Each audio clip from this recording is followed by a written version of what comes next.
As the clock strikes 12 noon, retired Army Major Eric King is at Whistle Stop Plaza to kick off a special event. And if you could turn back this clock to this very day in 2005... That is when I first had my IED attack over in Iraq, which led me to my darkest times in my life. So I was almost a victim myself of suicide.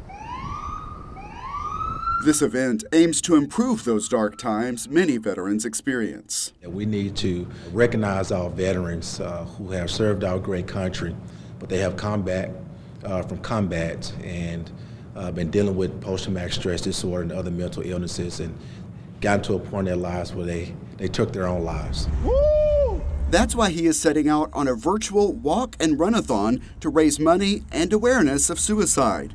Because it's virtual, people could participate anywhere. This Army sergeant is in New Mexico. I recently lost my own brother. And so this mission, I take it personal. Major King's own brother is running alongside him. Terrence King hopes this event will help break down the stigma around mental health issues. It's what kept them from having an open dialogue for a while. He had called me and said, brother, I need to talk to you about something. So, we sat on the phone and we talked. And then I'm just like, well, why you didn't come to me at first? And he was like, I didn't know how to. And then at that point, that's when I just broke down and we both cried on the phone. Let's get it. They're running through downtown Irving for 22 minutes because it's reported that 22 veterans a day are taking their lives. Along the way, there is a moment of silence at Veterans Memorial Park. And at Irving City Hall, a special salute with Irving Mayor Rick Stover, a strong supporter of Major King and the nonprofit he founded, VetsWhatsNext. What really touches me is his desire to give back. He's had a lot of challenges in his life, but he's committed to giving back to those veterans that have suffered through the similar things that he has. And it's important to him to make sure that they understand the benefits that are available to them and the help that's available to them. Major King has already launched an app to help connect veterans with resources. For him, his biggest support comes from his family. And here's another one. And this little guy right here. So it just fills my heart. And it just makes me want to just continue every day.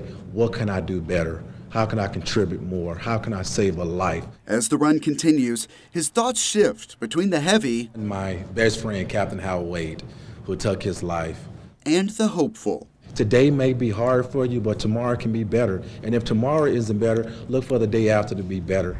You have a reason to live. It's that optimism that guides his work with VetsWhatsNext. And that's another great thing that VetsWhatsNext is doing with our Scholarship Foundation, is to help remove the burden of those veterans who are putting their dependents through college by taking advantage of a VetsWhatsNext scholarship. Let's get it poppin'! This year's proceeds benefited the Irving Police Department's Family Advocacy Center. We're going to be back here next year doing the same thing again in many years to come. As long as the need persists, he vows to keep running and keep talking about the issue. And VetsWhatsNext just want to help put things in place to reduce that number from 22 of our American heroes from taking their lives down to 0. Thomas Gandy for CitySource.